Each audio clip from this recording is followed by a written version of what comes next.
शिवसेना आमदारांनी राष्ट्रवादीचे प्रदेशाध्यक्ष सुनील तटकरेंवर जोरदार हल्लाबोल केलाय। मंत्री भरत गोगावले, आमदार महेंद्र दळवी आणि आमदार महेंद्र थोरवे यांनी तटकरेंवर नाव न घेता निशाणा साधलाय।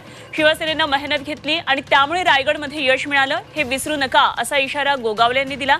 तर आता बुजुर्ग लोकांनी आपली दुकानं बंद करावीत असा खोचक टोला आमदार महेंद्र दळवींनी लगावला। तर या भागामध्ये बेईमान बादशाह जन्माला आला असा घणाघात आमदार महेंद्र थोरवे यांनी केलाय।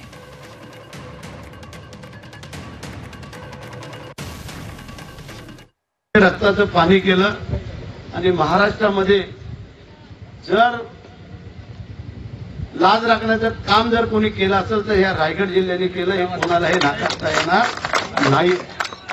जी वस्तुस्थिती आणि परिस्थिती ती डोळ्यासमोर सगळ्यांनी पाहिली, ऐकली, आली, त्याच्यामुळे हा सगळा उद्रेक होतोय।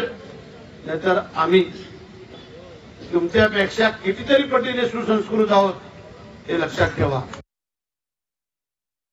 भरत शेठ मंत्री झाल्यानंतर आपल्या सगळ्यांनाच, सर्वसामान्य माणसाला प्रत्येक घरामध्ये दिवाळीसारखा आनंद झाला। पण त्याच्यामध्ये विरजत टाकण्याचं काम रोहाच्या काही महाभागाने केलं, पण आम्ही मातब्बर आहोत, क्रिकेट मैदानी खेळाडू आहोत, याची हार मानणार नाही आहोत। त्यामुळे अर्ध काम झालंय, अर्ध तर होईल, आम्ही आशावादी आहोत। नाहीतर आम्ही शिवसैनिक राष्ट्रावर लढणारे आहोत, सुसंस्कृत आहोत, याची आठवण देखील करून देतो। आणि आता बुजुर्ग लोकांनी आपलं दुकान बंद करावं असा सल्ला देखील देतो।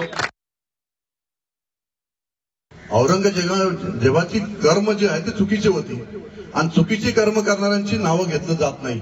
पण तुमच्याकडे सुद्धा एक बेईमान बादशाह जन्माला आलेला आहे आणि बेईमान बादशाहचं जसं आपण म्हणत असतो की आम्ही शिवसैनिक आहोत, ज्या ज्या वेळेस शिवसैनिकांना डिवचलं जातं त्या वेळेस शिवसैनिक त्याचा हिसाब सुद्धा केल्याशिवाय राहत नसतो।